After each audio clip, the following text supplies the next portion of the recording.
Welcome to Real Money Talks. Real strategies from the moneymakers and the world changers that you can use to make millions, keep those millions, multiply your wealth, and build your team. Here's your host, author of 5 New York Times bestsellers, money expert on Dr. Phil, CNN, CNBC, The Street TV, Fox News, and The View, Laurel Langmeyer. Hi, this is Laurel. Welcome back to Laurel's Real Money Talks. This is a podcast about making money, keeping money, investing it, and doing it with a team. This conversation today is about the reason to make it, the reason to become wealthy so you can give back enormously. And the gentleman I have on the call today just got back from Vietnam, has the most extraordinary, not only story about his life, but why this, I'm going to say mission that he's on is so near and dear to his heart. So Dr. Trinh, welcome to Laurel's Real Money Talks. Hey, thanks so much, Laurel, for the invite. Well, first, tell us a little bit about you, who you are as a doctor in Southern California. What do you do? Sure. I am a board-certified physician. I am focused on education and health education mainly. So I'm a public speaker. This year alone, in 2019, I have around 200 lectures that I am scheduled for. And so it's pretty crazy. I am speaking almost every day. I'm in the community, and my goal is to educate the public on the importance of preventive health. And aside from that, I have a team of researchers actively conducting clinical trials for brain health conditions such as depression or anxiety or migraines, anything related to the brain, and Alzheimer's treatment and prevention as well is the other hat that I wear. Awesome. I know you're very humble about your work, but you're doing really, really significant studies in that space, and also how it's related to cannabis and right. CBD, and just how that all will support. So I just wanted to put that into the background of our conversation, but let's move forward. Let's talk about TongueOut. How did you come up with the idea, the name, the charity, its purpose? Yeah, so it's an interesting name, and it's partially maybe because I'm a little crazy, sticking my tongue out. But what we do is we take groups of volunteers around the world. This year have been to Haiti. Back in March, we just got back from Vietnam about a week and a half ago, where I took a group of physicians, nurses, lots of high schoolers, students, and college students as well to Vietnam. And in Vietnam, we did around 258 eye surgeries for the blind. Those who have developed cataracts in Vietnam and are unable to pay for their cataract surgeries, actually. It's funny because here we don't even think twice. If we have cataracts, we go and we get it fixed. Medicare pays for it. In Vietnam, when you turn 65, there is no Medicare. And so you don't have this backup insurance. So a lot of our seniors in Vietnam, when they develop cataracts, they either have cash to fix it or they actually go blind. And there's a lot of blind folks as a result in the farmlands and rural areas. So our team basically help fund, and our ophthalmologists go and they conduct these eye surgeries at no cost for our patients in Vietnam. And believe it or not, what's interesting is in Vietnam, we can give the gift of vision to a blind person for $38. That's amazing, isn't it? Yeah. It's jaw-dropping, yeah. Yeah, it's less than a month of Starbucks coffee. Yeah, no kidding, right? Right, but on top of that, we go and we visit leprosy centers in Vietnam. Leprosy still exists in the third world, believe it or not. We only hear about it in the Bible and biblical times, but leprosy is alive and well in the third world, specifically in Vietnam. What happens is, although the government gives you the medication to take for leprosy, by the time you're actually given that diagnosis of leprosy, it's kind of late because your fingers have fallen off and your feet have fallen off. The damage has already been done because people don't know what leprosy is until it's late. So despite the fact that you get your medications, and you're eradicated from leprosy. If your fingers and toes have already fallen off, the government will still put you in these colonies, and you're not allowed to leave until you die. So what TongueOut does is we take our volunteers into these colonies, and we simply just spend time with our patients with leprosy. We give them hugs. We take selfies with our iPhones with them, and we're there. Yeah, we're there to kind of validate them that they're not forgotten. We're there to let them know that there's a God who loves them, and that we love them as well. And that sense of human touch, that hug, is very validating to a patient who has leprosy, because nobody else wants to touch them. There's still the taboo, right? If you're a touch patient, you'll get leprosy. So we purposely go and give every leper a hug in Vietnam. We did that twice this year. So that's another project that we did about a week and a half ago. Other things we do is we do medical clinics for the poor community. We do food distribution. We delivered a large water filtration system to provide fresh drinking water up in the highlands of Vietnam, and installed it in an elementary school up there so that the kids will have some fresh drinking water. And every time we go, we always go to orphanages because we simply love kids. Whether it's to Peru, which is, we have a team going to Peru next month. We have a team going to Oaxaca, Mexico in November. Or whether we're in Haiti or Vietnam, we always go to orphanages. And we do arts and crafts. We teach English. We have a good number of different events for our kids. So when we go to the third world, most of the time we don't speak the language. So when I was in Haiti, we don't speak Creole. They speak kind of like an off French Creole. When we're in Vietnam, most of our volunteers don't speak Vietnamese, or when we're in Peru, we don't necessarily speak Spanish. But we do have a lot of fun with these kids who have no parents. So arts, crafts, and a lot of it is sign language. A lot of it is nonverbal. And part of that having fun is sticking our tongues out. So we stick our tongues out, they stick our tongues out, and so I called it TongueOut.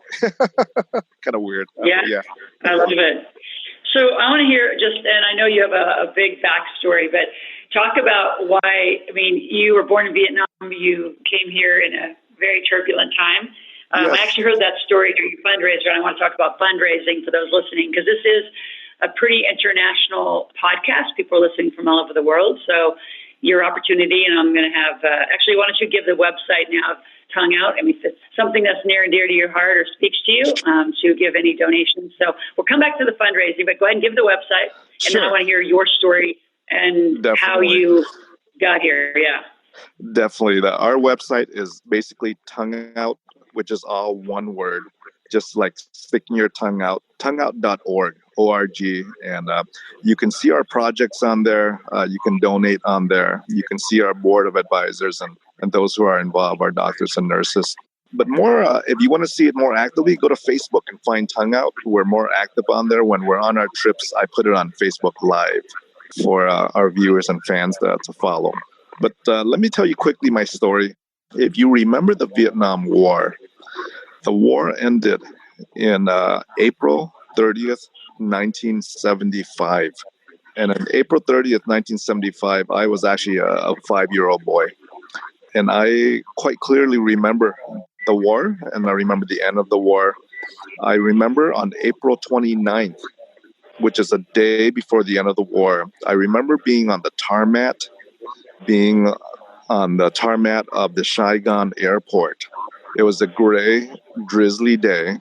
And I remember hearing the shooting, the mortars, the gunfire all around us because it was one day before the end of the war.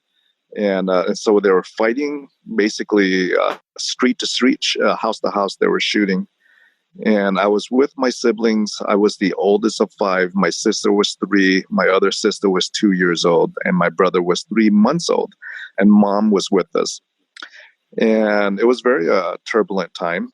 So we were on the tarmac of the airport, and I recall watching these large black helicopters landing in front of us. and they were American helicopters. I don't know if you know the word Chinook. They're kind of like these little pickled-looking helicopters with two large rotors. And these large helicopters were flying and landing in front of us. It was really windy because these large propellers, we had nothing to protect us. It was very loud because these helicopters were huge and loud. We had no ear protection. But when these helicopters landed, the back of the helicopter would come down, and I would watch groups of people, groups of Vietnamese run into the helicopters and to the back, and the back would close, and the helicopter would take off, and another helicopter would land. And at some point, one large helicopter landed in front of us. The back came down, and we were told to run into the helicopter. So I grabbed my 3-year-old sister's hand and started running. My mom grabbed my 2-year-old sister with one hand and my 3-month-old brother with her other hand, and we ran into the back of a Chinook helicopter. I remember watching a serviceman with a gun at the right side. There was 2 rows of seats. I ran in, sat on the left side of the seats and buckled up. And again, it was one day before the end of the war. And if you've ever seen these war documentaries on Vietnam and the final days, that was basically me. I was one of the lucky kids who was 5 years old at the time to be rescued on a U.S. helicopter. I remember the helicopter just kind of taking off, lifting off, and watching the city of Saigon. And as it got higher, I saw the jungles, the green jungles of Saigon around me. I remember the helicopter flying over the ocean, over the water. I had no clue where this helicopter was going. I was just going to ask you. Yeah, tell a little bit what happened when you landed and the gentleman that you acknowledged at the fundraiser, the gala. Yeah, definitely. So this helicopter landed on an aircraft carrier called the USS Midway. And what's interesting is that the Midway is now parked in San Diego, California. And so on April 29th, 1975, I was standing on deck of the Midway. I saw other Vietnamese helicopters trying to land, and their family would take off the helicopter. The pilot gets off the helicopter, and I watch people push these Vietnamese helicopters overboard into the ocean. These $1 million machines, I'm sure, simply because there was no space for additional helicopters. And that was kind of my start. We eventually went over to the island of Guam. From the island of Guam, we were essentially war refugees. We didn't have any way to enter the States until we had a sponsor. So we were in Guam for a few months. Eventually, we were told we had a sponsor, and the sponsor was the church. It was actually my first introduction to Christianity and God. I was Buddhist all my life. But because we had a sponsor, we were flown from the island of Guam to El Toro Air Base in Orange County, California. You remember stepping off the plane with a bunch of other refugees. We were completely empty-handed. We had no luggage, no suitcase. I remember hopping on these black buses, and so these buses took us refugees from El Toro Air Base down to Oceanside, where a large Marine base was there called Camp Pendleton. And so what happens is that we lived in a whole bunch of tents called Tent City. And as refugees, we were living in Tent City for quite some time before we left Camp Pendleton. But let me tell you a really interesting story about Tent City. Tent City was built in a week. And Tent City was built by a group of Marines. They built it 24/7 in about 7 to 10 days. And they were told they had about a week to build Tent City because there are large groups of refugees is heading their way. And Tent City eventually housed over 20,000 refugees that went through the evacuation process. So we did Laura, you spoke at our TongueOut Gala fundraising event a few weeks ago. Yeah. And at that event, and thank you, by the way, had a great talk and very educational, Laura, to our group.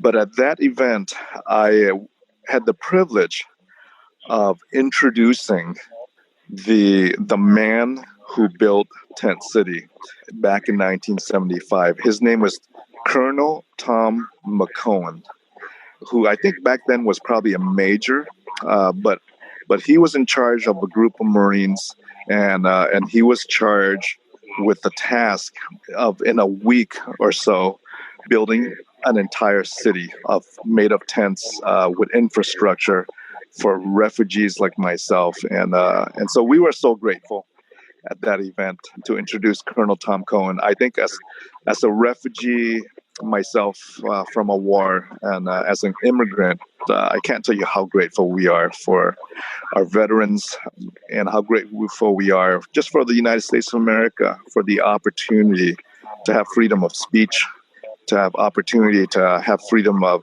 and opportunities to be educated, and work hard and study, and hopefully to become successful.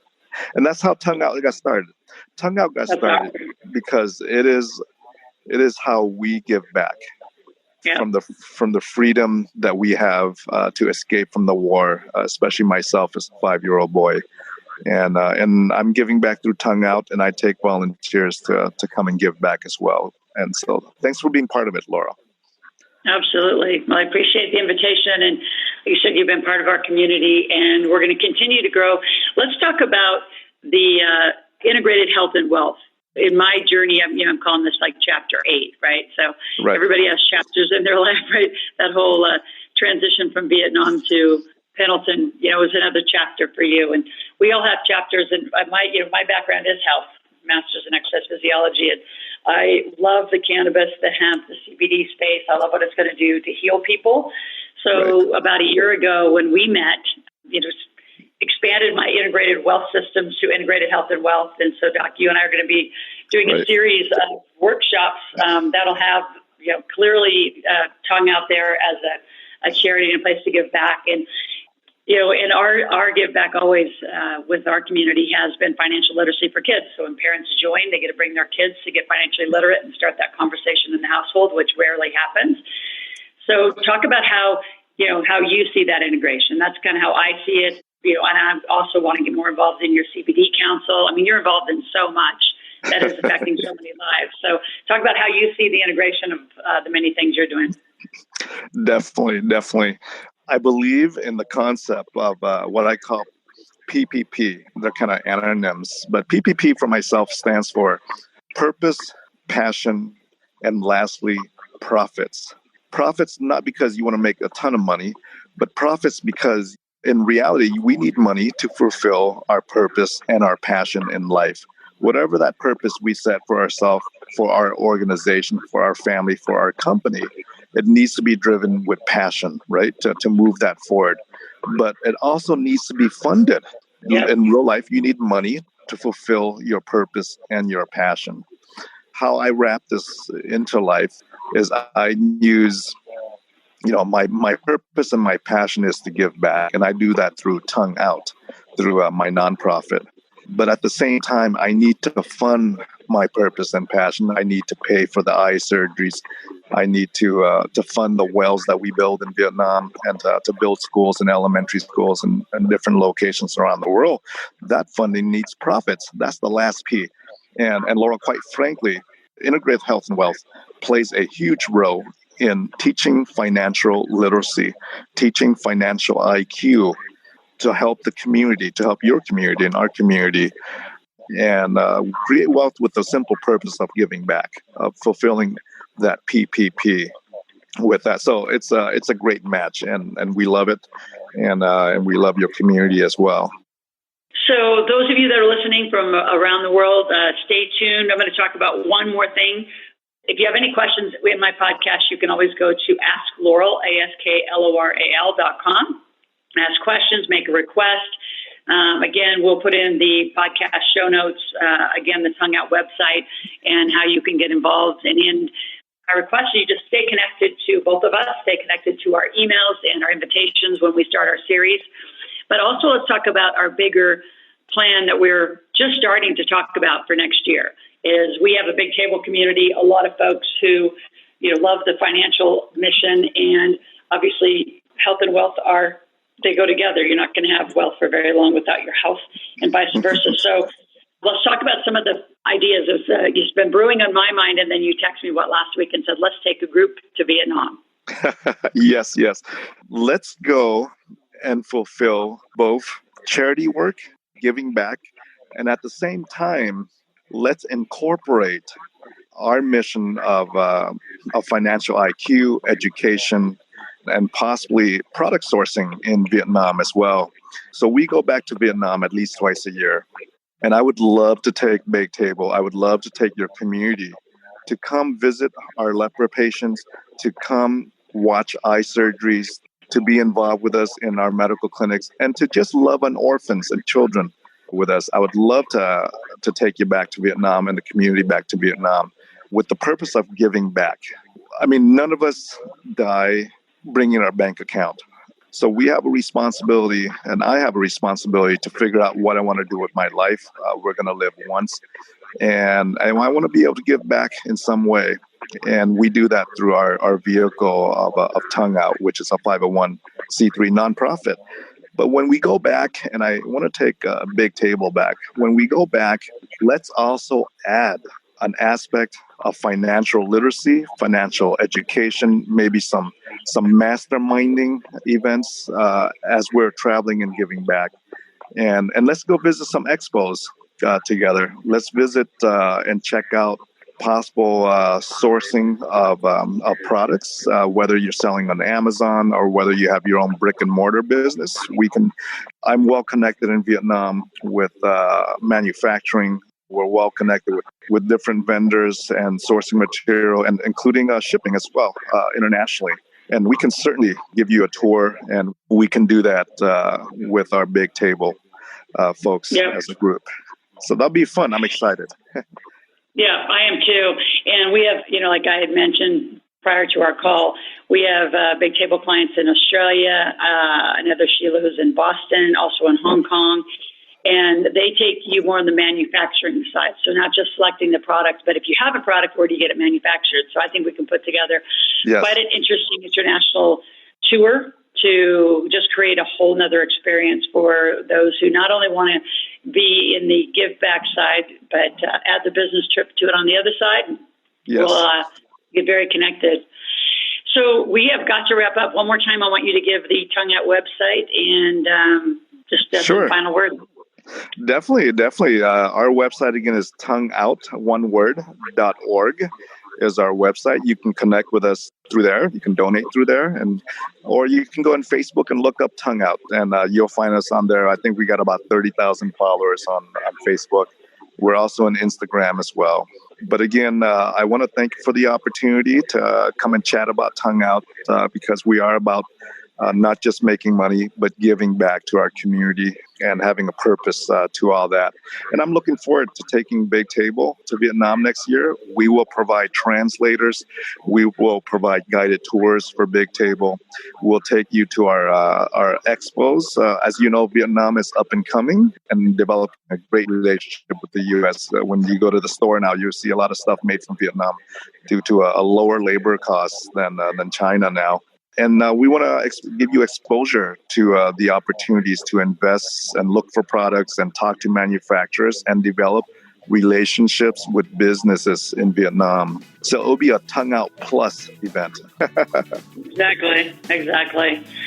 All right. Well, thank you. And those of you listening, stay in touch. Again, you can go to asklaurel.com, ask any question, make a request, and stay tuned. Stay on our connection, star this, showcase this podcast as one that you will pass on to friends, pass it through social media, and get more and more people involved in this mission. So, Doc, thanks for being on, and the rest of you will be back on Laurel's Real Money Talks next week.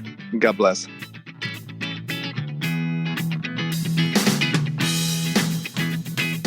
Thanks for listening to the Real Money Talks podcast. Your host has been Laurel Langmeyer, author of 5 New York Times bestsellers, money expert on Dr. Phil, CNN, CNBC, The Street TV, Fox News, and The View.